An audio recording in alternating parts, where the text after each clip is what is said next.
na gawain ng Panginoon. So ngayong gabi, patuloy po tayo sa ating Tuesday mentoring. So excited po tayo na dito tayo sa presence ng Panginoon. Amen. Sa pakisabi sa mga excited ka ba? Excited ka ba? May malalaman, may matutunan sa buhay. So alam mo, ang ating mga mentoring, ito yung tinatawag nating life-changing mentoring. Life-changing to, hindi ito basta lang na talagang wala lang. Hindi ka lang, pero hindi naman applicable, no? Lahat ng tinaturo natin sa Word of God, ito ay applicable. Amen. Applicable ito. So, kahit sino man tayo pong nasa ating live streaming, sa ating pong pagkinig, magsulat po tayo, kasi ito mga tinuturo ko ngayon talaga hindi na to basta-basta lang matuturo to. Pag ginagawa po natin ito, sinusunod po natin, I can see 100% po magtatagumpay tayo. Amin po ba? Amen. Kasi una, yung Diyos na ating pinagkukuran ay Diyos ng tagumpay. Amen. Amen? Amen. So kung ang Diyos ay Diyos ng tagumpay, walang mga anak ng Diyos na nabibigo. Amen. Walang nabibigo at walang nabibigo ng mga anak ng Diyos. Kasi ang ating Diyos na pinagkukuran ay Diyos na matagumpay. Amen. Madalas ko tinatanong ang Diyos ba may problema? Pagdating ba sa tagumpay, pagdating sa success, pagdating sa paglago ng ating ministry, si Lord ba may problema? Si Lord ba may kinalaman bakit hindi malago ang ministry? Ang salita ba ng Diyos ang may kinalaman bakit hindi malago ang ating ministry? Ang salita ba ng Diyos ay basta lang nagsasalita na walang epekto? Ang actually, di ba, ang sagot natin ay wala sa Diyos, wala sa Bible. Ang problema, nasa atin. Amin mo ba? Amen. Aminin mo ba na ikaw may problema? Amen. Kakapin mo ba na ikaw yung may pagkukulang? Amen. Amin mo, parang sila ni Pastor hindi lang yung gusto umapin. Kayo, ano masabi nyo? Di ko nagkat na ikaw may problema? Yes? Kaya, ayusin natin. Kaya tayo may mentoring, may konsepto tayo para ayusin natin ang mga problema natin. Sinong gusto maayos ang problema natin? Sabi ka ba maayos? Di ba? Ano ba problema ng mga tao ngayon? Una-una, takot sila sa COVID-19. Yes. Ang solusyon ng takot, si Lord lang ang susi ng takot. Amen. Kaya nasabi ni Lord hindi kita binigyan ng takot. Ang binigay ko sa iyo ay kapangyarihan, pag-ibig sa Espiritu Santo. So bakit ka matatakot kung sinabi ng Lord, ako ang kasama mo? The biggest protector ng ating buhay. Walang masabi, walang magawa ang COVID-19 pag hindi panabuhin ng Panginoon sa buhay mo. Bakit? Anak ka ng Diyos. Amin ba ba? Amen. Hindi dadamo ang COVID-19 sa atin. Kasi maniwala ko, bakit dadamo yan ang ng Diyos Protektado tayo. Amen? Protektado tayo. Pagdating sa pangailangan, si Lord ang great supplier.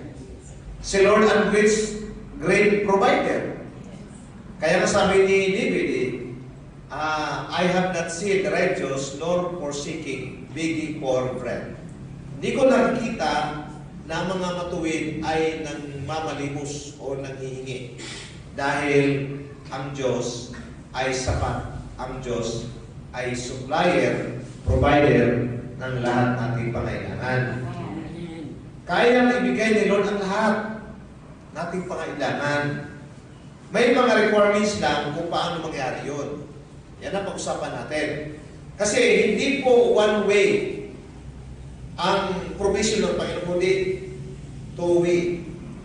Two way. Give and take to it. Si Lord, may part si Lord. Gagawin ni Lord. Ginagawa na ni Lord. Ngayon, mayroon kang part. Yung part mo, baka di mo ginawa. Kaya hindi nangyari. Kasi si Lord, ginawa na ang part niya. Baka yung part mo na lang, hindi mo pa ginawa. So, tingnan natin, ginawa mo na ba?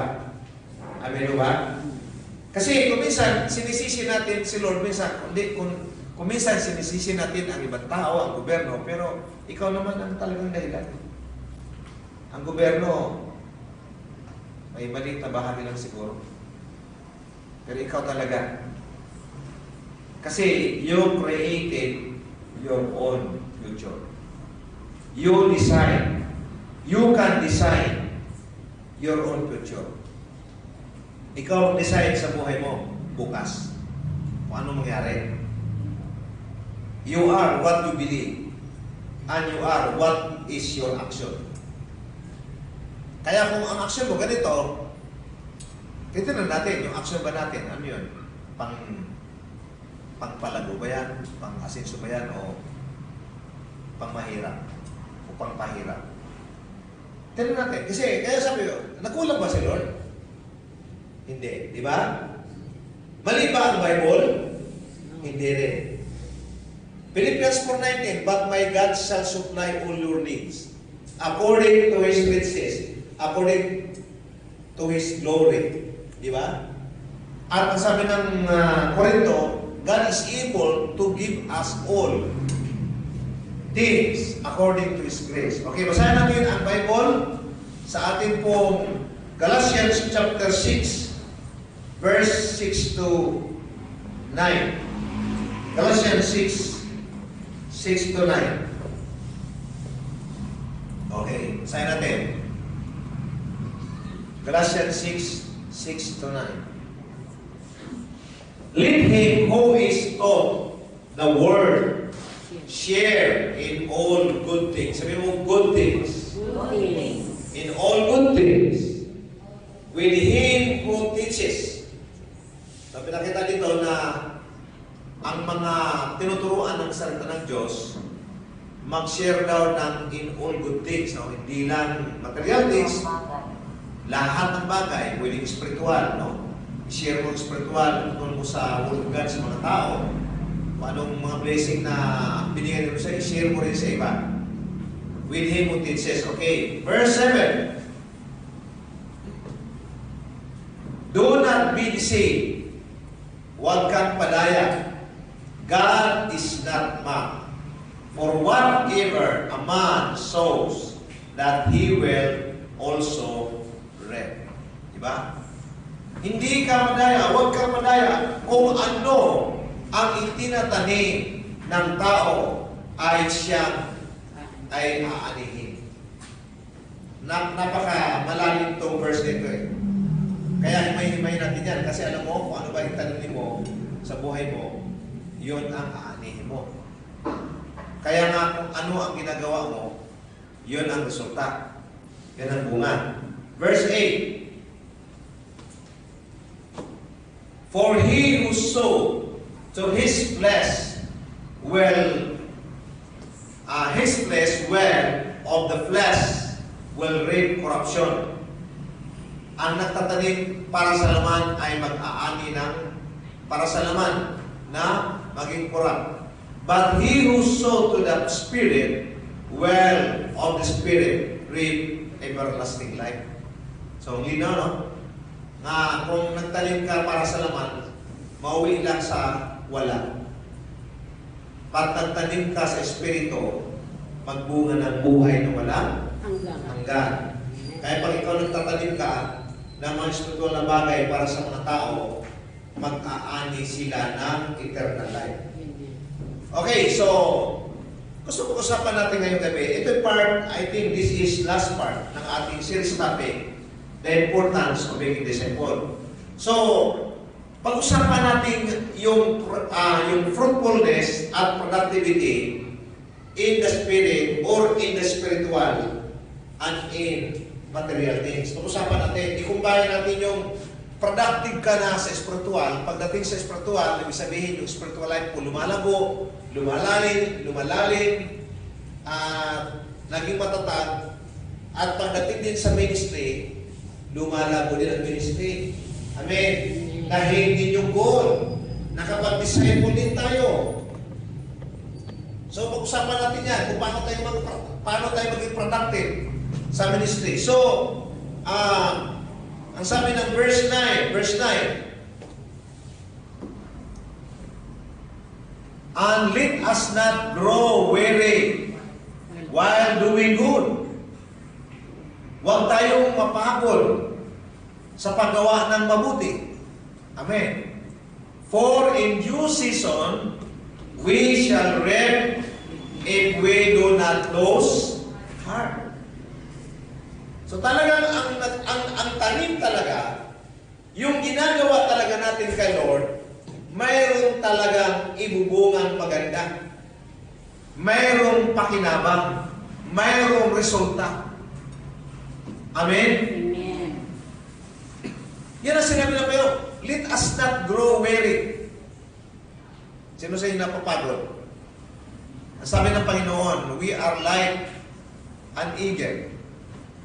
God give us, day by day, God give us new strength,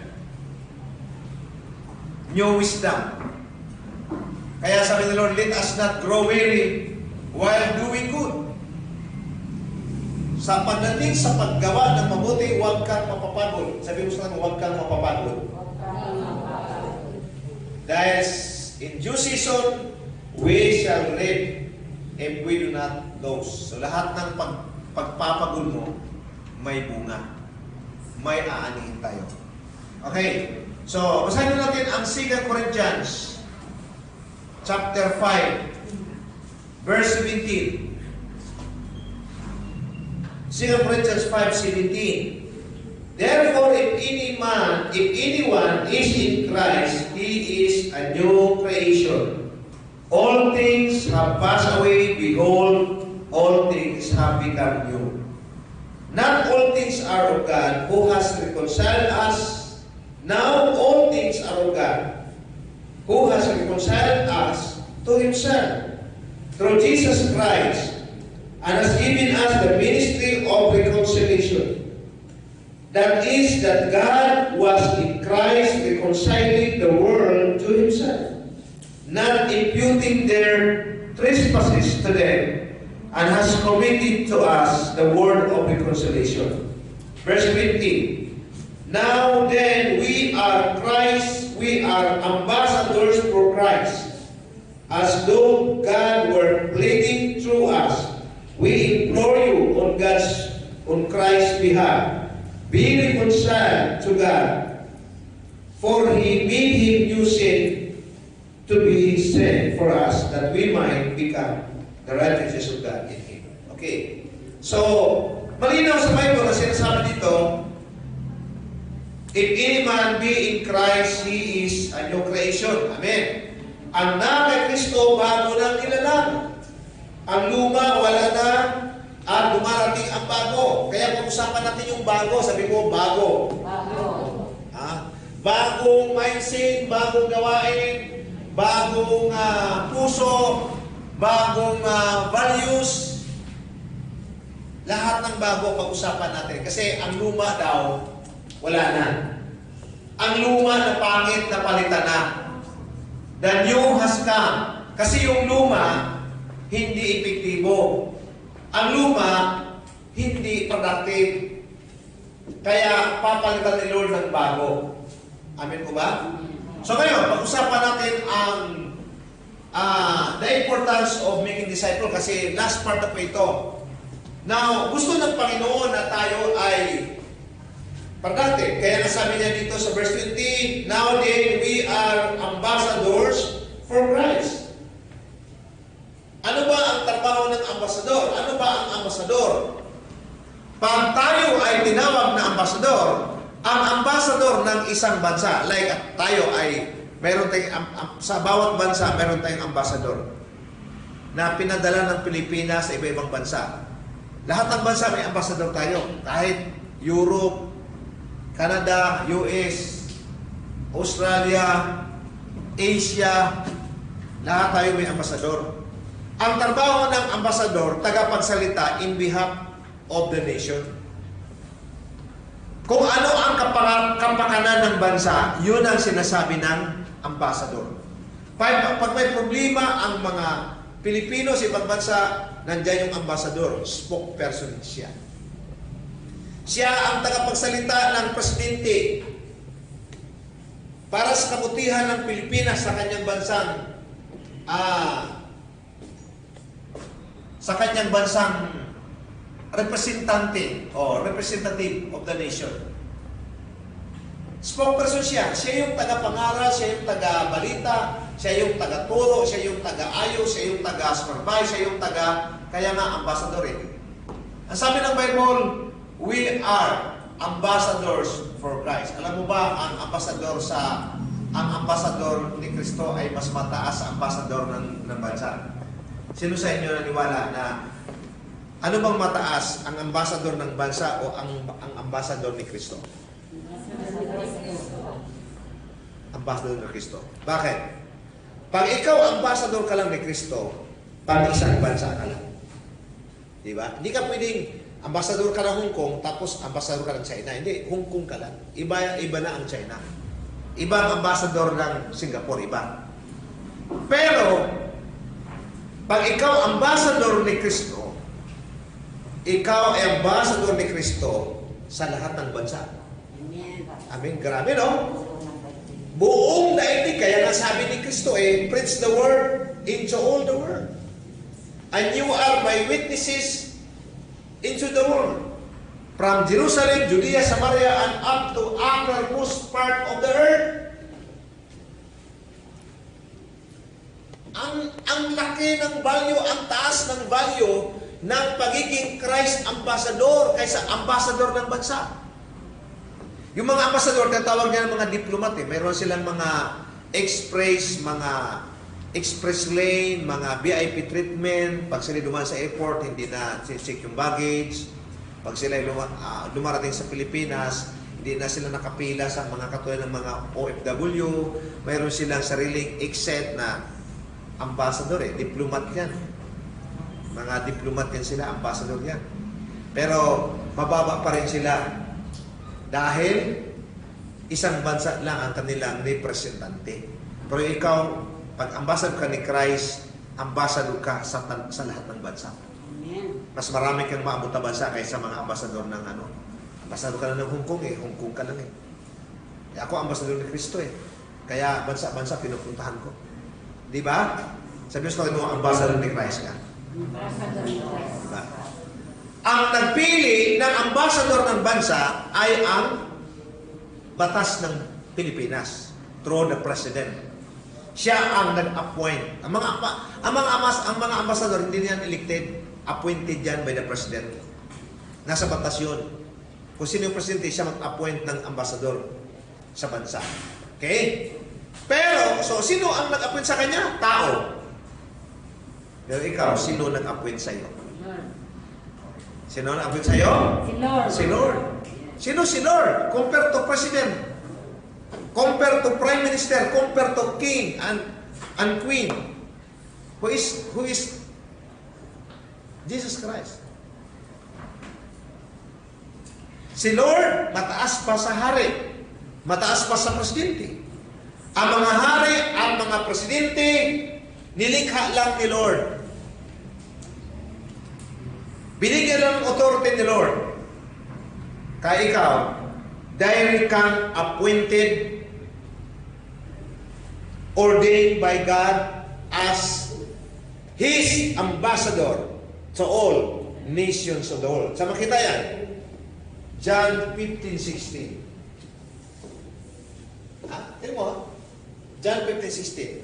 Ambassador ka ng Kristo. Kaya ikaw ay tingnan mo ang posisyon mo ni Christ na mataas.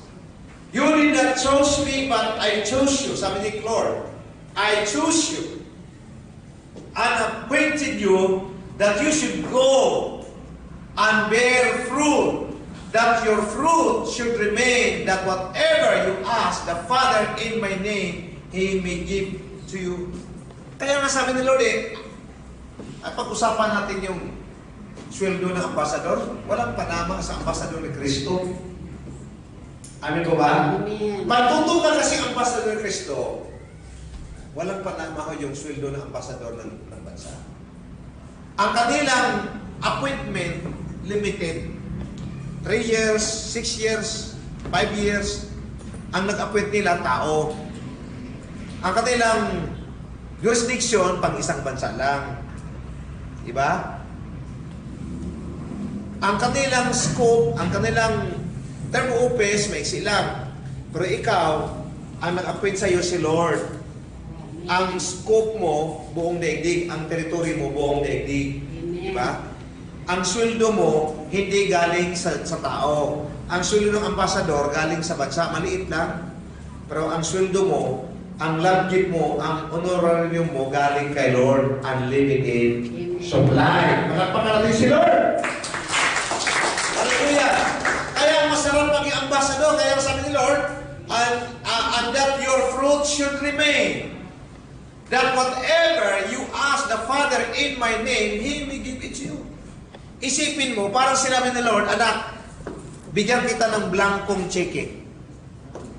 I will give you a blank check. And then, you write down the figure you want. Ikaw bahala. Magkano ang ilagay mong amount dyan sa blank check na yan. Alam mo ba yan, yung word na yan, blank check yan. Sabi ko, blank check yan. Isipin mo, sabi ni Lord, whatever you ask. Sabi mo, whatever you ask. The Father, in my name, He may give to you. Naintindihan mo yung salita na yan? Whatever. Sabi mo, whatever. Hingi ka. Kahit ano. Kahit 1 bilyon. Kahit 1 milyon. Kahit ilang sasakyan. Ha? Kahit ilang bansa. Kahit ano. Kaya nga kahit meron bang ano kahit ano na may limit? Wala. Lahat. Sabi mo lahat. Lahat ng kailangan mo, hingin mo sa Ama. Kaya sabi ni Lord, write down the figure you want in that blank check. Lahat tayo bibigyan ni Lord ng blank check. Amen.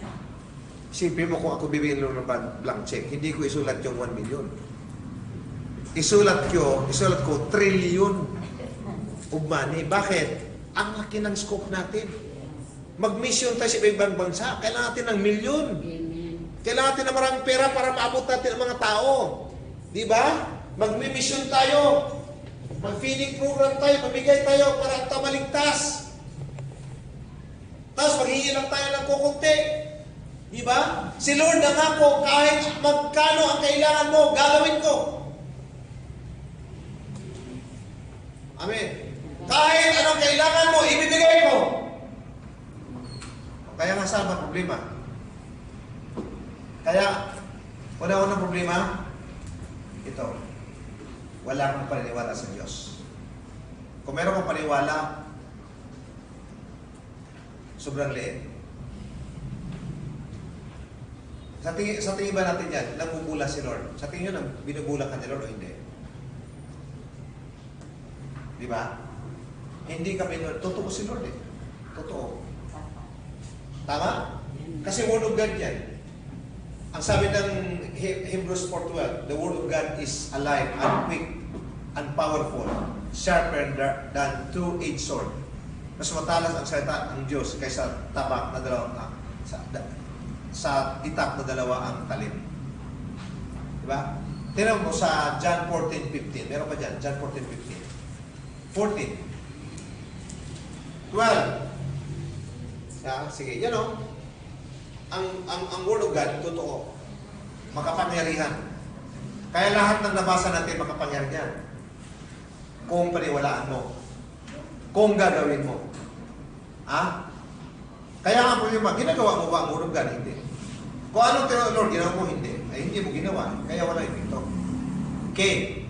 Then, the Word of God is living and powerful and sharper than any two-edged sword, piercing even to the division of the soul and spirit, and of joint, and marrow, and is a discerner of the thoughts and intent of the heart. Grabe Word of God. Walang matatago. Nahuli ni Lord, nakita ni Lord kung anong laman ng puso ng tao. Diba? John chapter 14, verse 12, doon ang simula. Okay. If you, 12, verse 12. most assuredly to you, he who believes in me, he who believes in me, ang tanong, naniwala ka ba sa Diyos? Lahat ng niwala sa Diyos magsasabi ng malakas ng Amen. Sabi mo, ako yun. Niwala ka sa Diyos. The works that I do. Sabi ni Lord, ang sino bang naniwala sa akin, ang mga ginagawa ko ay gagawin din niya. What the works that I do, He will do also. Kung anong ginagawa ni Lord, gagawin mo. Kaya ang tanong dito, ginawa mo ba yung ginawa ni Lord? Baka hindi pa. And greater works than this He will do because I go to my Father. At higit pa ang kanyang magawa kasi nga si Lord 30 years old siya umakyat sa langit. Eh ikaw, ilang taon ka sa mundo? 70 years, 80 years ka, haba ng edad mo. Si Kristo, 30 years lang dito, tapos umakyat na sa Ama. Nasa sa Ama ngayon. Kaya sabi ni Jesus, mas sigit pa nga ang magawa nyo kasi ako 30 years na sa mundo eh. Pero kayo, ilang kayo? Pwede kayong 80 years, 70 years. Namuhay sa mundo. Di ba ang haba ng panahon makagawa kayo? Di ba? Nakita nyo? Basta maniwala ka lang kay Lord. At gagawin mo ang kanyang ginagawa kasi ang utos sa pero gagawin natin ang kanyang ginagawa. Gagayahin natin ang kanyang ginagawa. Ano ba ginagawa ni Lord? Nung siya dito sa mundo, ano ginawa niya? Nag-preach ng gospel. Amen? Nag-preach ng bahay-bahay. Pumunta sa mga syudad, sa bayan, sa barangay, sa villages. Nag-preach, nagtuturo ng Word of God about salvation. Naglihan sa mga may sakit. Nag-encourage sa mga hopeless. Nagpakain sa mga gutom. Diba? Sabi ni Lord, gagawin mo rin ang ginagawa ko. Ang higit pa magagawa mo. Dahil pupunta ako sa Ama. Kaya sinabi niya ang higit pang ginagawa mo. Kasi nga, yung time frame na ginawa ng Panginoon, limited lang siya kasi at the age of 30, umakyat na siya sa langit after His resurrection. Amen o ba?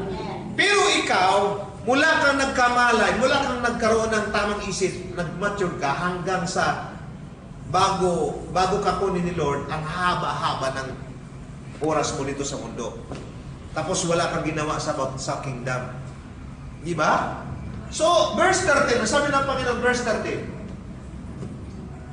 and whatever you ask Him, ito na, ihold naman din, kanina, John 15:16, ito naman, John 14:13, inulit, another statement, at sabi niya, whatever you ask in my name, that I will do, that the Father may be glorified in the Son. Another blank check ni Lord para sa iyo. Ang sabi ni Lord, anak, bigyan kita ng blank check. Write the amount you want in that blank check. Kaya, kung ano ang isinulat mong amount, yun ang natanggap mo. Kasi, what you reap, what you sow is what you reap.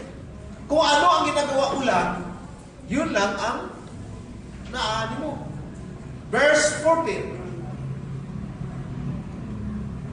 If you ask anything in my name, I will do it. Grabe. Nandiyan naman yung salitang anything, sabi mo anything. Alam niyo yung anything at saka whatever, magkakambal yan eh. Whatever. Kahit ano, whatever. Ito naman, kahit anong bagay. Kahit anong bagay. Long life, protection ng COVID-19, healthy life, ministry progress, disciple, blessing. Kahit ano ang hingin mo sa pangalan ni Jesus, ibibigay niya sa iyo. Kaya pag naghingi ka, Lord, bigyan mo ako ng 12 disciple. Bibigyan ka ni Lord ng 12 disciple. Pag humingi ka kay Lord ng 144 disciple, bibigyan ka ni Lord ng 124 disciple. Kasi whatever you ask in my name, I will do it. Kaya nga ang prayer natin, alam mo ba, mayroong sinabi dito si Lord sa awit parallel dyan eh. Nakakabis yung ano eh. If there's anything in my name, I will do it. Grabe yung word of God. Tingnan mo dito. Psalms verse chapter 3. Chapter 2, verse 8. Sino rin mo nasabi? Sabi niya dito. Psalms chapter 2, verse 8.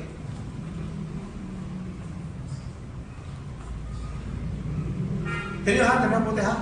Ask of me. Sabi ni Lord, humingi ka sa akin. Tingnan nyo? Sabi mo, ask of me. Sabi ni Lord, oh, ask of me. And I will give you the nations for your inheritance. And the ends of the earth for your possession. Can you imagine that? Tapos mahingi ka lang si Lord 100. Mahingi ka lang, Lord, bigyan mo ka 1,000 manita, anak. Alam mo ba, ang sabi ko sa iyo, humingi ka. Kahit bansa, ibigay ko sa iyo. Kahit inheritance, position, sa kaduluduluhan ng mundo. Kahit sabihin ko sa iyo, anak, parang si Manny Pacquiao ka. Lahat ng bansa may bahay si Manny Pacquiao. Lahat ng negosyo ng Pilipinas may negosyo si Pacquiao. Ask of me, and I will give you. Hello? Ask of me. Si Lord masabi, manghingi ka sa akin, anak. Inutusan ka ni Lord, manghingi ka. Kahit ano, kahit magkano, kahit anong bagay, kahit anong bansa, para sa inheritance. Alam mo ba yung inheritance? Inheritance. Dalawang klase inheritance. Spiritual inheritance at saka material inheritance. Pag sinabi spiritual inheritance, ministry yan ang usapan. Meron kang legacy. Pag position yan, ang dami mong kotse, ang dami mong bahay, ang dami mong asset. Inheritance yan, position yan. At the ends of the earth for your inheritance. Hindi ka lang, sinabi ni Lord, humingi ka lang para sa barangay Bulihan. Humingi ka na hanggang sa dulo ng mundo. Kung anong mundo mayroon, ilang bansa ang buong daigdig, yun na ang hinili mo na inheritance. Whether spiritual or whether material. Amen mo ba? Amen. Kaya ang dreams natin, hindi tayo nagdi-dreams na sana magkaroon tayo ng mga magkaroon tayo ng MOF churches sa buong Pilipinas. Masyadong maliit yan. Ang goal natin, ang prayer natin, Lord, give us MOF churches all over the world. Lord, give us as many as we can, pastors and missionaries willing to go to other nation to claim that inheritance and position. Alam mo ba yung position na yan? Pag sinabi mo position, pera ko yan. Position means money. Position means asset, material things. Ano ba? Ang ibig sabihin, ang Lord, mayroon siyang dream na anak, business ka lang. Hindi ka man mahirap. Hindi kita nilikha para alipin. Kung maging alipin habang buhay, nilikha kita para humingi ng bansa-bansa, ng inheritance hanggang sa dulo ng mundo at posisyon. Amen po ba? Amen. So, ang grabe yung Word of God eh. Kaya kailangan, una-una, naniwala ka ba sa Diyos? Amen. So, write it down. Do you believe in God? The first requirement is believing in God. Kasi, this inheritance is not applicable sa unbeliever. Hindi kasama unbeliever dito. Because unbeliever is not the children of God. They are not Christians. So they are not sons of God and daughters of God. Sino yung anak ng Diyos? Yung mga Kristiyano. Yung mga na-born again. Yung mga tumatanggap sa Kanya. You are the sons of God and daughters of God. And now you have the legal rights to ask. And God will give you that nation. And that God will give you the inheritance. Amen? Kaya una-una, kung hindi ka maniwala ka. Kung ang paniniwala mo mahina, palakasin mo. Yung talagang gawin mo yung totoong pananampalataya, hindi lang yung bili-bili lang, parang saging-saging lang yan eh. Parang laro-laruan lang.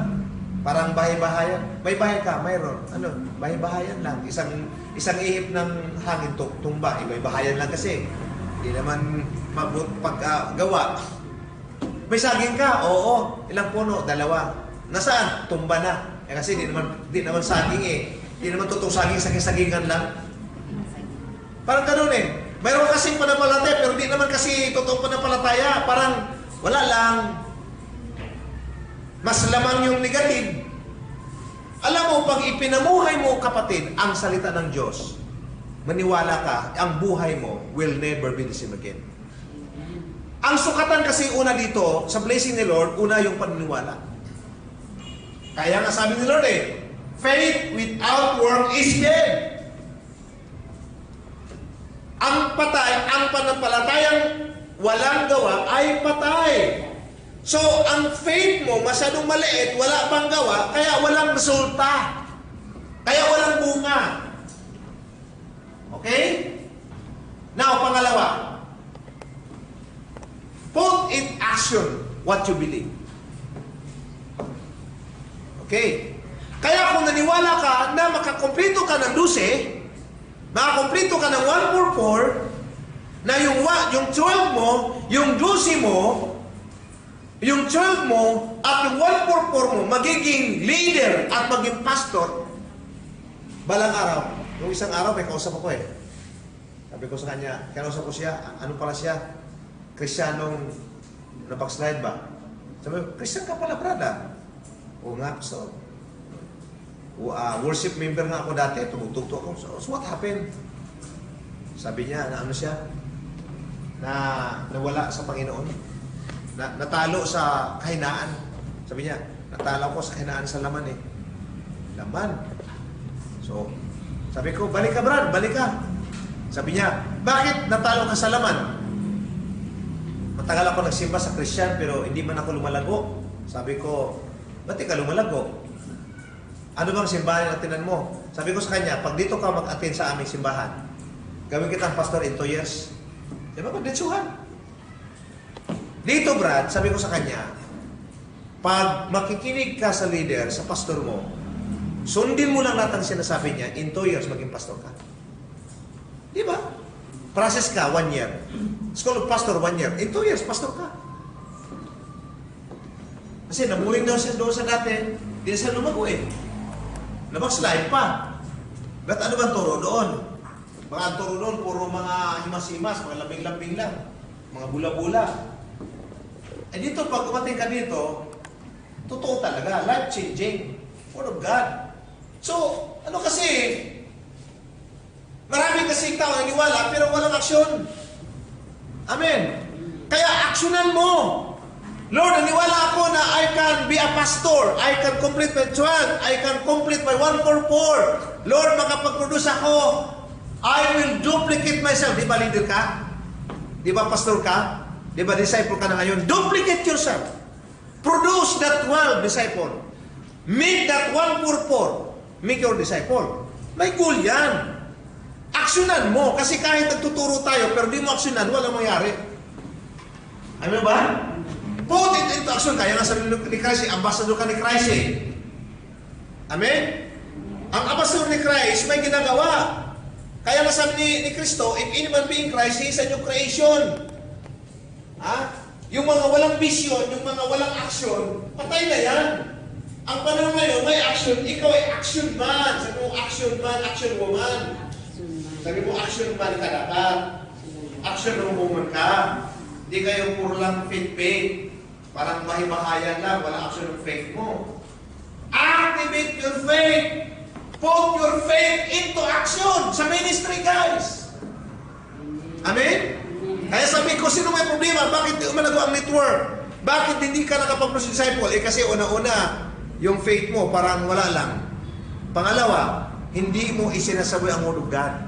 Malinaw sa James, ang sabi ng James, na ang nakikinig ng Word of God pero hindi niya ginagawa ay parang lang siyang ano? Di ba? Saan yun? I think James chapter 2 ba yun? 2:17 ba yun? Okay, 2:17, James, kalagay sa Bible eh. Tignan mo. Okay? Thus also faith by itself, it is not have work is dead. Okay? So, sa 26 din, for as the body without the spirit is dead, so faith without work is dead also. Di, meron nung aso yung yung walang gawa. Saan ba yun? Nakita ko yun eh.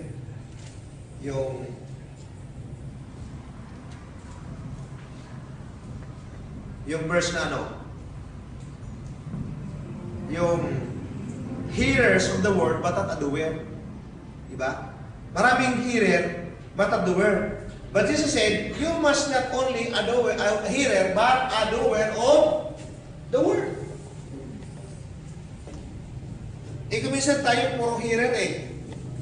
Walang doer. Amen? Minsan tayo ay hearer, not doer. Minsan tayo ay knowing, walang doing. Sino sa inyo sa gabi ito, hindi na puro knowing? Hello?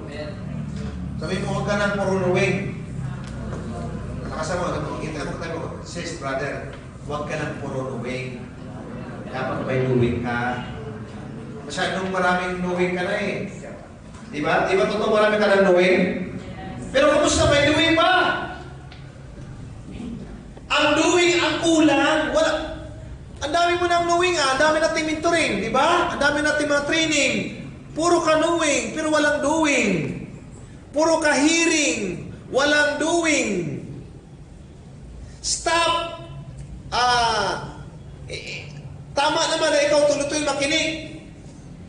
But the lacking is your doing. The lacking is your action. Amen? Kailangan. Kaya nga, naniwala ka sa Diyos, ang Diyos makapaghirap. Pero ba't walang epekto sa iyo? Kasi puro ka lang kasi hearing eh. Wala namang doing. Lagyan mo kasi ng doing. Okay? Kahit anong bagay, lagyan mo ng doing. Ministry. Sa pag-aaral, sa trabaho, sa negosyo, lagyan mo ng doing. Huwag lang puro doing. Puro ka lang, wish ko lang na sana magkatrabaho. Nag-apply ka? Hindi.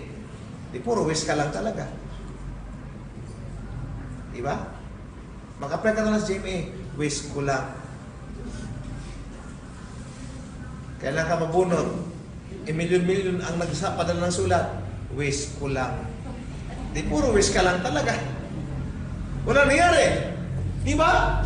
Number 3.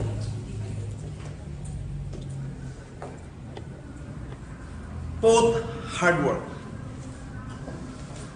Amen? Amen. Wow! Put hard work. Kaya kung naniwala ka na pagpalain ni Lord ang ministry mo, palaguin mo, lagyan mo ng sipag. Kasi what you sow is what you reap. Pag tamad tayo, ang anihin natin wala. Pag masipag tayo, ang dami nating anihin, ang dami nating matanggap. Amen? Put action, put hard work. Alam ko ako niwala ang mga Pinoy, ang mga Pinoy matatalino eh. Ang mga Pinoy masipag eh. Kaya nga sa ibang mga bansa, gusto nila mga Pinoy kasi ang sipag ng Pinoy. At saka maasahan sa trabaho. Kung mayroon mang bulastog sa atin, kunti lang eh, mas maraming masipag eh. Di ba?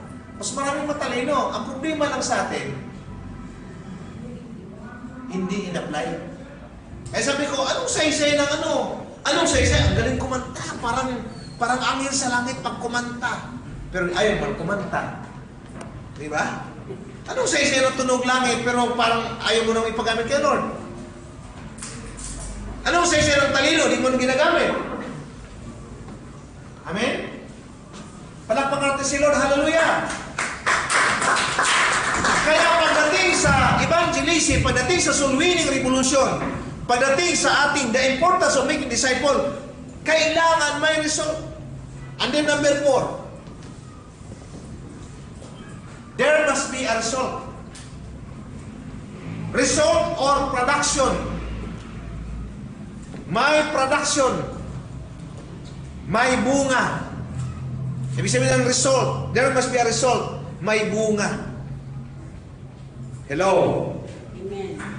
Sinong nagtatanim na walang bunga? Walang ani? Ganahan ka magtanim, walang ani? Di ba? Lahat ng nagtanim may ani. Lahat ng nagtrabaho may bunga. Huwag kang papayag na ang ginagawa mo walang bunga. Amen. Kailangan magkaroon ka ng evaluation. Namunga ba ang aking ministry? Nagbunga ba ang aking ginagawa sa ministry? Nakapag-produce ba ako ng disciple?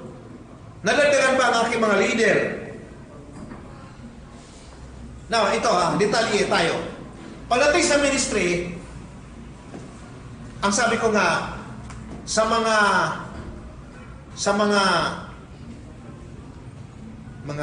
sabi natin mga senior na, kasi yung mga senior di na nagtrabaho eh. Hindi na silang trabaho ng ano ba, parang sa company, pero marami silang trabaho sa bahay. Mga senior eh, trabaho ang bahay. Sa mga nanay namang nag-alaga ng mga anak, hindi sila senior, pero ang trabaho, more sa bahay, di ba? Gawaing bahay. Sa mga dalang at binata na mga teenager, di ka pa nagtrabaho kasi di ka pa katapos, pero ang trabaho mo, trabahong bahay ha? Trabahong bahay kasi hindi ka pa pwede mag-apply kasi isyente ka pa, bata ka pa. So ano gagawin mo? Trabahong bahay, trabahong negosyo, pwede, ang mga teenager pwede magnegosyo, trabahong bahay. Okay. Ang mga profesional, nagtrabaho sila as employee. Okay. Employee sila. Ang mga business people, nagtrabaho sila as businessman, businesswoman. So, ang mga teenager, mga senior, pwedeng papasok sa business. Kasi walang limit yun. Kasi pag sa business, wala namang age limit. Walang overqualified, walang disqualified. Diba? So, lahat pwede. Kaya nga ito, pagdating sa ministry, ganun din. Walang age limit. Walang overqualified, walang disqualified sa ministry. Lahat, bata, matanda, lalaki, babae, pwedeng mag-ministry. Kaya ganito di ba, ako minsan binabanggit ko na kung ikaw ay working ka, ito sa working to. Pag working ka, empleyado ka, you have to work for 8 hours a day. Ang require lang ni Lord sa iyo, 2 oras araw-araw. Mag-sit ka na 2 oras araw-araw sa ministry mo. Kung ikaw ay empleyado ka. 2 oras lang kasi 8 oras ka ng trabaho. Meron ka pang oras para sa pamilya mo, sa trabahay. Pag ikaw businessman din, ganun din. 2 oras lang araw-araw. Pag ikaw estudyante, pwedeng 2 oras hanggang 3 oras kasi ngayon, online ang mga klase ngayon. Dami bakante, sa totoo lang. Ang dami bakante. Diba? So, pero ang Panginoon, naghingi sa atin ng, seek ye first, diba? Ang sabi ng Matthew 6:33, seek ye first the kingdom, diba? Pero ang hiningi ko lang as pastor, 2 oras lang araw-araw. Give 2 hours seriously sa ministry. Ano magawa mo sa 2 oras araw-araw? Hindi kasama dyan ang pagsimba. Hindi kasama dyan ang personal devotion. Hindi kasama dyan yung mentoring. Ito, ganito, mentoring ito, simba. Ito kasama. Yung 2 hours na yan, i-count mo lang talaga yan sa nag-cell group ka, nag-follow up, nagbisita, nag-mentor, nag-live class, nag-starting up a new life. Doon mo lang i-boast sa invitation, sa meeting ng mga tao nyo, sa plan nyo. Doon yung gagamitin yung 2 oras araw-araw. 2 oras araw-araw, yun ang ubusin mo. Hindi kasama ang personal devotion, hindi kasama ang pagbasa ng Bible, hindi kasama ang pag-attend ng mga mentoring services. Ang kasama doon sa 2 oras sa ministry, nag-invite ka, nag-follow up ka, nag-cell group ka, nag-live class ka o nag-process, lahat yun doon kasama. 2 oras araw. Sobrang gaan. Sabi mo, sobrang gaan yan. Kung ikaw empleyado, kaya mo pang gawin yun. Kung ikaw negosyante, kaya mo pa rin gawin yun. Kung ikaw senior, kayang gawin mo yun. Kasi nga, yung mga ministering iyan, wala namang time frame yan. Pwede mong yung 2 oras pwedeng gawin sa gabi, pwedeng gawin sa umaga, pwedeng gawin sa hapon, pwedeng gawin sa tanghali, any time within the day. Wala siyang time frame na kailangan 8 to 5 ka. Kaya, anumang oras na gusto mong lumabas para mag-prospecting, maghanap ka ng ma-invite or i-follow up mo yung mga na-invite mo, i-encourage mo sila, gawin mo by online or by face-to-face. Tingnan nyo, pag di kayo lumalago. Gawin mo kasi, kailangan meron kang planning, meron kang goal, na araw-araw nagawa mo yun. Amin mo ba? Araw-araw gawin mo. Ang ministry, isingit mo doon sa trabahong bahay. Diba? Imposible. Si Lord nagbigay sa atin ng 24 oras. 2 oras lang ang ibigay mo sa prayer ministry sa Lord. Sobrang blessing ang inilaan ng Diyos sa iyo. Yun ang hard work yan. Yung hard work nga, di pa nga yan kung tutuusin Kasi what is 2 hours para kay Lord? Sabi nga ni Lord, keepers ng kita. Tapos mas marami ka pang ginawa para sa personal na trabaho, personal na buhay. Di ba? So, mag-evaluate ka kung ilan ang nagawa mo araw-araw. So, i-detalye mo, sa 2 oras, ano bang ginawa mo? Turuan ko kayo ng detalyeng planning.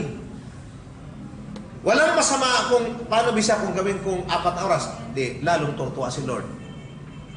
Paano kung minimum yung 2 oras? Minimum yun. Sabi mo, minimum yun. Araw-araw, minimum ang 2 oras kay Lord. Pero kung gusto mong 6 na oras o 8 oras ka kay Lord, mas matindi yun. Mag-over from blessing sa ni Lord. Amen mo ba? Doon sa 2 na minimum hours mo sa ministry, isulat mo anong ginawa mo sa loob ng 2 oras na minimum. Kung 3 oras, 4, anong ginawa mo? Isulat mo, ilang oras ka nag-follow up? Ilang oras ka nag-invite? Ilang oras ka nag-send? Ilang oras ka nag-mentor? Ilang oras ka nag-meeting? Isulat mo yan. Umabot ba yan ng 2 oras araw-araw? Minimum? Umabot ba yan ng minimum? Dapat, ang maximum dyan, hindi bababa sa 6 na oras, maximum yun. Minimum lang ang sinasabi ko, detalyado. Huwag kang papayag sa isang araw na wala kang ginawa sa ministry. Amin mo ba? Kasama yung disciple, kung sa mga tao mo, temo, hindi pinabayaan mo, hindi mo na monitor, hindi nag-process. Lubog litaw. May goal ka na ilan ang gawin mong disciple sa isang taon. Kung igugol mo na sana sa isang buwan, meron akong 1 hanggang 2 ma-disciple. Para sa isang taon, meron kang 24 disciple.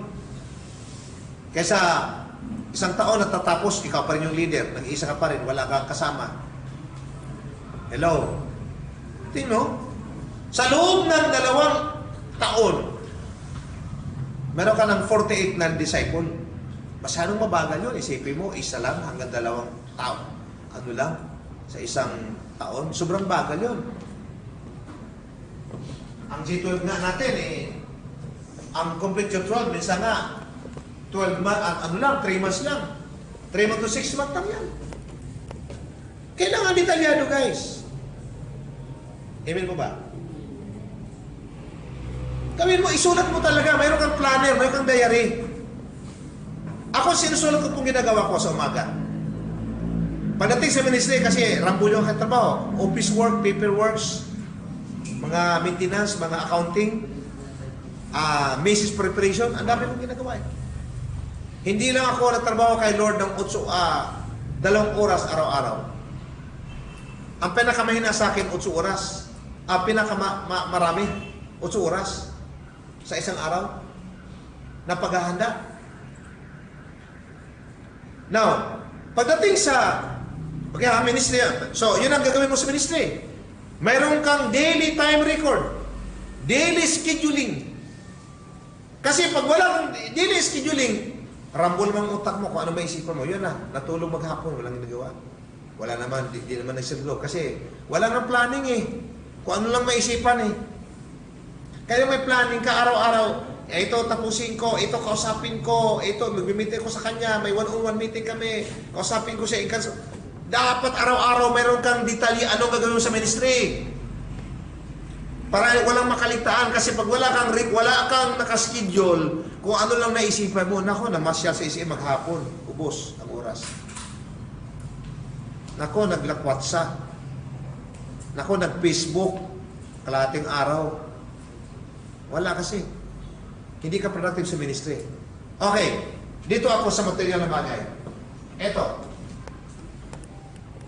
Ganito kayo magplano. Ganito kayo mag-isip. Pag-isip mo sa umaga, araw-araw meron kang daily schedule. Sabi mo daily schedule. Kung gusto mo maging productive ka, hindi lang sa ministry, kung gusto mo maging productive sa buhay, ito. Alam mo, ito, kahit senior, kahit matanda, kahit mga estudyante, kaya mo maging productive. Ano gagawin mo? Pag-isip ng umaga, isulat mo araw-araw sa schedule mo. Tanungin mo sarili mo, itong araw na ito, anong natapos ko? Magtanong ka, ano ba ginawa ko maghapon? Wala akong natapos eh, kumain lang ako natulog eh. Nag-Facebook, kumain natulog. Walang pinta. Naubusog. Ang maghapon mo na araw, na oras, na hindi ka pagkakin, sinayang mo ang pera. Para sa mga matalong tao, time is your fixed income. No time, no income. Wasting time, wasting money. Tama sila, di ba? Sige, hindi ka nabigyan ng oras. Kakita ka ba? Kasi pag gano'n, matalino ka, pero hindi ka nabigyan ng oras. Hindi ko mapakinabangan. Hindi ka putol. Bakit? Wala kang oras. Kahit matalino ka, magaling ka, masipag ka, wala kang oras. Kaya para sa kanila, when God give you the time, then God give you the money. Ngayon, kaya sabi ko, magtanong ka sarili, ano ba ang natapos mo sa maghapon ito? Anong nagawa mo? Ano yung ginawa ko, Pastor? Wala akong magawa eh. Wala akong magawa? Sigurado ka, wala akong magawa sa bahay? Halongkatin mo lahat ng ipis, hanapin mo, patayin mo, linisin mo. Wala kang magawa. Magsaing ka, magluto ka, maglaba ka, magtupi ka. Mamalingki ka. Ma, ako na mamalingki. Ma, ako na magsaing. Ma, ako na mag-inventory. Ma, ako na. Anong gawin pa? Wala na.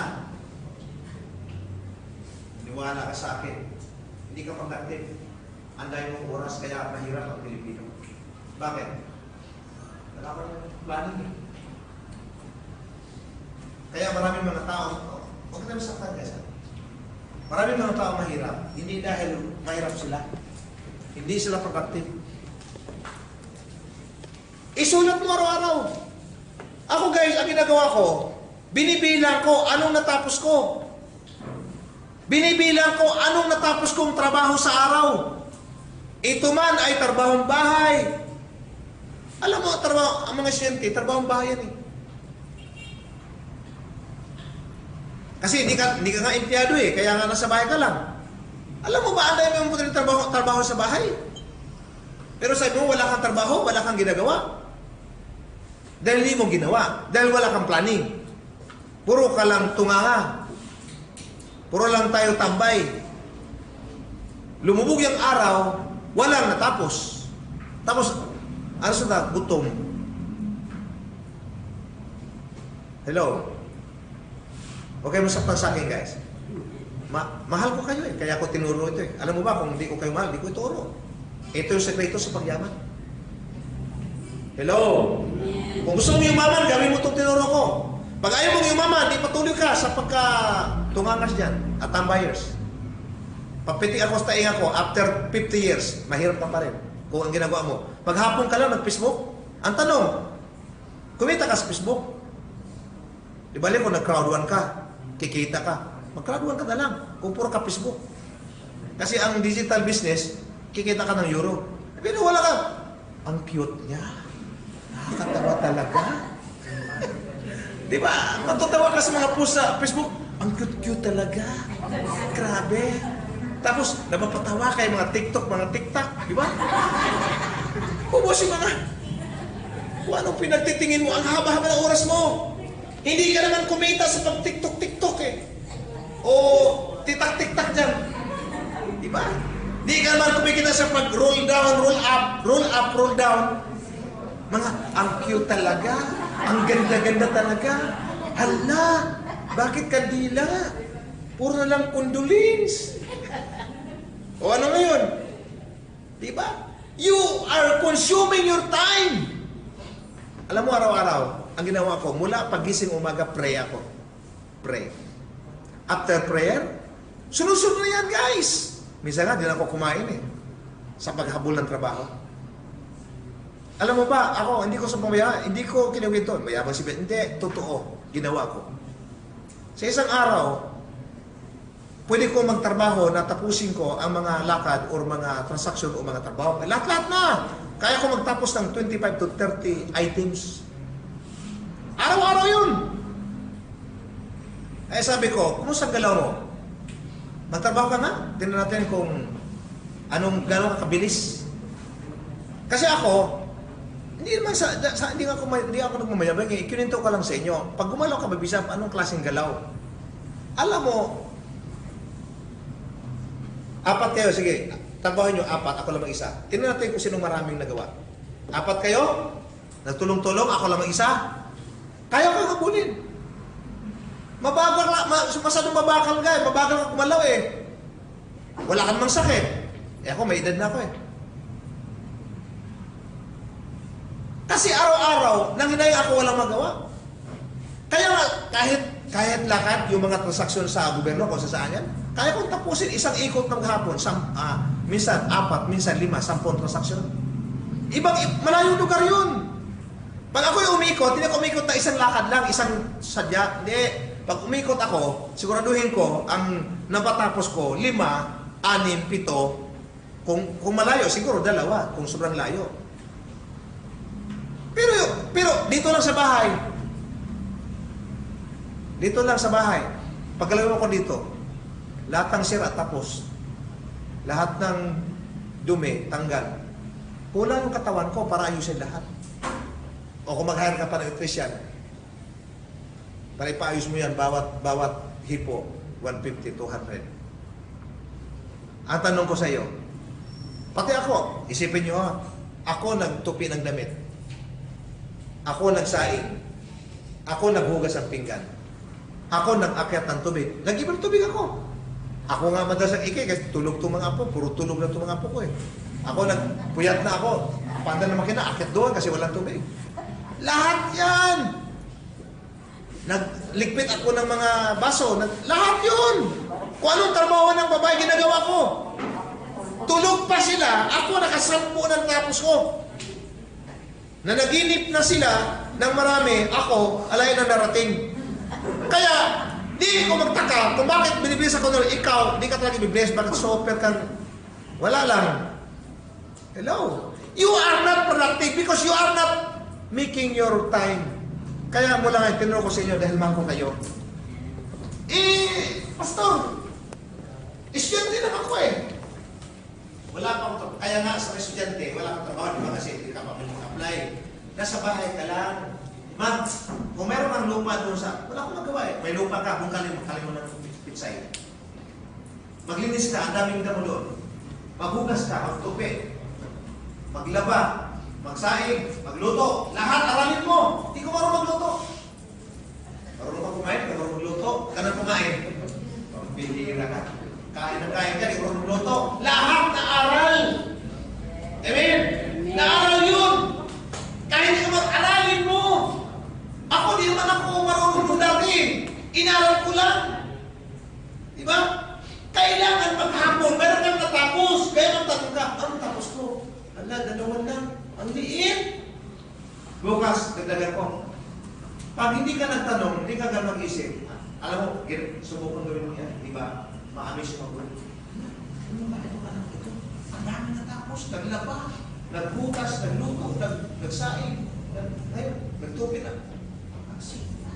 Tapos mga Mga ipis, bahay ng apis, sinalungkay, pinuwasan ka. Nagdaspan. Tuwang-tuwa sa nanay mo, anak ko. Anak, saan ka natutulog yan? Ang sipag mo na, ang galing mo. Tinuro na pastor namin. Bagay ko lang dito. Hindi ko kayo tinuro. Kasi ang mga tamad, mahirap. Lahat ng mahirap, puro. Masipag sila, pero hindi ginawa. Amen? Amen. Anong say-say ng sipag mo? Pero hindi mo gagawin niya. Kaya nga huwag kang puro hearing and knowing. Put it action. Ang unang matuwa sa inyo, magulang mo. Kasi yung mga anak, mga magulang mo, pag gusto trabaho, pagdating, kakain lang sana. So, ikaw, ma, kain na ma, pa, kain na. Ikaw nagsandok, ikaw ng pinggan, kakain lang si mama. Ang sarap ng buhay ni mama at daddy. Salamat anak, mabuti na lang, may anak na ako masipag. Wow, grabe! Tapos pagising mama, luto na, kumain ka na. Alam ko, papasok pa kayo. Grabe. Grabe ito at magulang mo. Doon pa lang, bibilis ka na yun. Wala talagang masabi ang magulang sa'yo. Kung ang sabihin, anak, salamat na lang, ikaw ang anak ko. Kaysa sabihin, na magulang, bakit ikaw pa anak ko? Kaya kasi yan eh. Yung, salamat na ikaw yung anak ko. Kaysa, bakit sa dami ng anak, bakit ikaw pa? Sana iba na. Ibig sabihin, discontinue sila sa iyo. Dapat marinig mo sa magulang mo, anak, salamat na lang, ikaw yung anak ko. Kaysa, anak, bakit ikaw pa? Ang dami naman dyan. Alam mo, guys, sa gabing ito, huwag mo kalimutan itong turong ito. Naging panlapit ka ha. Huwag mong sabihin, estudyante ka. Kahit estudyante ka, maliban na lang kung disable ka. Pag disable ka, may sakit ka, hindi kita i-require. Pero wala kang sakit, matalino ka, malakas ka, gawin mo ang lahat ng trabaho. Kasi hindi ka man pwede magtrabaho kasi hindi ka man pwede mag-apply na estudyante ka. Halimbawa, kung masipag ka pa, mag-type ang negosyo sa bahay mo. Maliit ka pa lang, bata ka pa, magnegosyo ka na. Hindi ka lang masipag sa bahay, kumikita ka pa. Grabe. Diyan magsimula yung anak ng buhay ka. Tulungan yung magulang mo. Kaya sila hindi natin ma-win-win kasi, ay, nako, puro ka lang simbahan, puro ka lang kakanta, puro sayaw, wala namang pakialaman sa bahay. Diba? Kaya minsan napulaan tayo, ano ba, tulong ng simbahan nyo? Katamaran? Dapat pakitaan nyo ng gilas. Pero hindi ningas bukod. Na masipag ng isang linggo, tapos napagod na sa 10 linggo. Di ba? Amen po ba? Sino excited na patunayan nyo na kayo ay productive na tao? Simulan bukas! Magbilang kayo ng biro. Anong nagawa ko? Pagising mo alas 5, alas 6. Ano unang ginawa mo? Of course, prayer yan. Diba? Hanggang hapon, hanggang matulog, anong ginawa mo? Pag ginawa mo yan talaga, araw-araw mo ginawa yan, super ang blessing ni Lord sa iyo. Kasi what you say is what you reap. Masipag ka.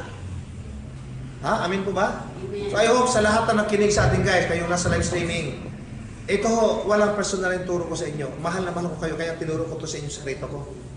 At hindi ko lang to sekreto. Sekreto talaga ito ng mga mayaman. Magtanong ka kay Henry C. kay Manny Villar kung anong ginawa nila. Sabi ni Manny Villar, sipag at tiyaga lang ginawa niya. Sipag at tiyaga. Sipag, tiyaga. Walang Diyos yun eh.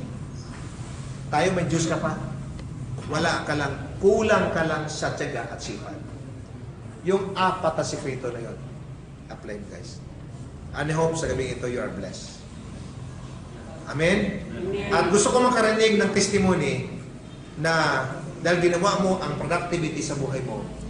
Tapos, anong sabi ng magulang mo? Ano sabi ng mga kapatid mo? Tuwang-tuwa si Papa Pastor, si Mami, si Mama, tuwang-tuwa.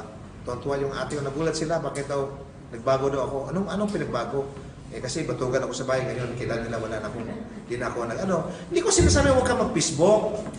Hindi ko sinabi huwag ka mag-messenger, pero limitahan mo, amen. Ako, minsan nga, hindi na ako nagbasa wala akong tayo magbasa eh.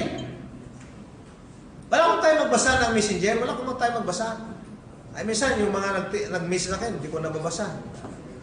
Dumating na, saan ko nabasa, nauna ka na, pasensya ka na eh. Message pa ako, pero hindi ko yan tinitingnan palagi, busy ako eh. Wala akong time kasi gusto ko ang gagawin ko productive. Ito ha, Pag ang ginagawa mo, walang kinalaman sa pag-asenso at hindi ka protected mo. Ano ang pinagawa mo? Anak, busy ka no, pero saan ka busy? Kung ang pagka-busy mo, walang kinalaman sa magandang bukas mo at hindi nakapag-produce ng mabuti, ititigil mo. Palitan mo ng mga trabahong may kinalaman sa pag-asenso, sa paglago ng ministry, matutuwa ang mga magulang, sa negosyo. Kasi tayo mga asyente, hindi pa tayo magtrabaho eh. Magnegosyo kayo guys. I encourage you, magnegosyo kayo. Pakitain ninyo ang inyong cellphone ng pera. Eh, di ba mga kabataan gusto ng Facebook? O di bali sana kung nagpi-Facebook ka, may kita. Ay kung nag-Facebook ka lang, puro pakiot, hindi ka productive nun. O sige guys, I hope na naintindihan natin yan at I believe na i-apply na po natin sarili. At gusto kong makita na ang mga testimony natin, iba na kami Bishop, iba na, ginagawa namin yung tinuro mo. Nagbibilang kami kung ilan natapos sa isang araw. Ito na, ang dami ko natapos. Nakapaglaba, nakapagluto, nakapamalingke, nakapaghugas, nakapagwalis. Lahat ng hugasan tapos, lahat ng labahan tapos. Tayo po lahat tumayo. Panginoon, maraming salamat po sa gabing ito, Lord.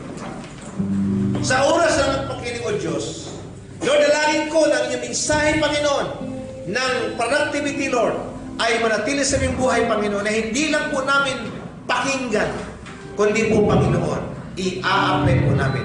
At dalangin ko, Ama, na mula sa araw nito, lahat kami, kahit mga senior, mga young people, mga bata pa, Lord, pero productive kami. Hindi kami nagsayang ng oras kasi ang pagsayang ng oras ay pagsayang ng pera. Amen. Ang pagsayang ng oras ay pagsayang ng kayamanan.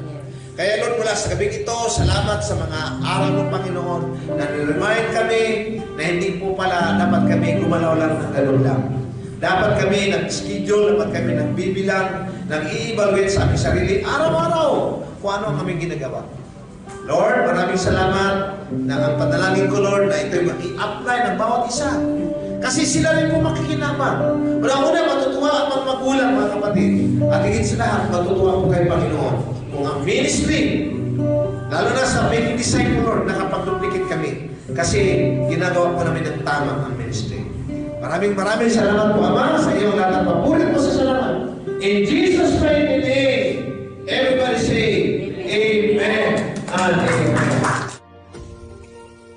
Giving our tithes and offering reflects a grateful heart that is willing to give back to God a portion in what He has given us. For it says in Malachi 3:10, "Bring the whole tithe into the storehouse, that there may be food in my house. Test me in this, says the Lord Almighty, and see if I will not throw open the floodgates of heaven and pour out so much blessing that you will not have room enough for it." Giving is a privilege and a blessing. It requires no amount, but a heart that desires to please God. If you have been blessed by the Lord through our ministry, you may give or donate your offering through the following.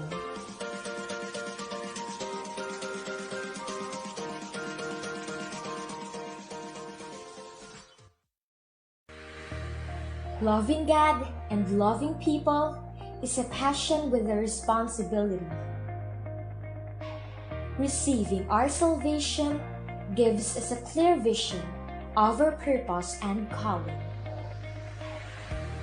We at MOF Church believes that knowing Jesus means knowing our identity, being Christ's ambassador to help people find their way back to God. To win souls and make disciples is our vision.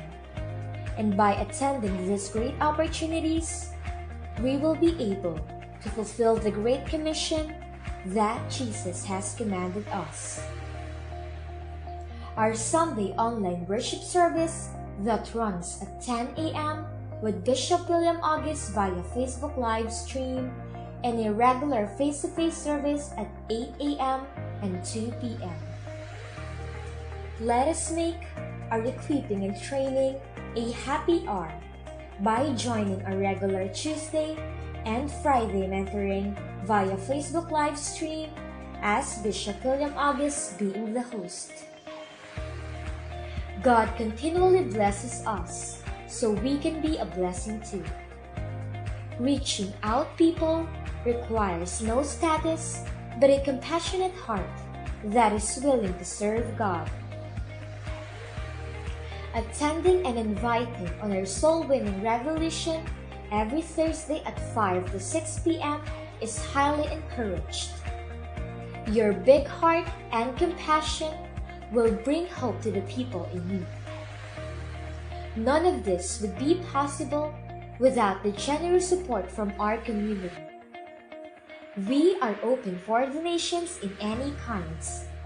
The following platforms are available. You can contact us through Facebook Messenger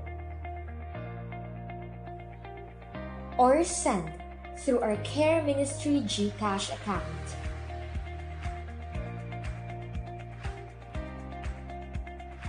You are the salt and light.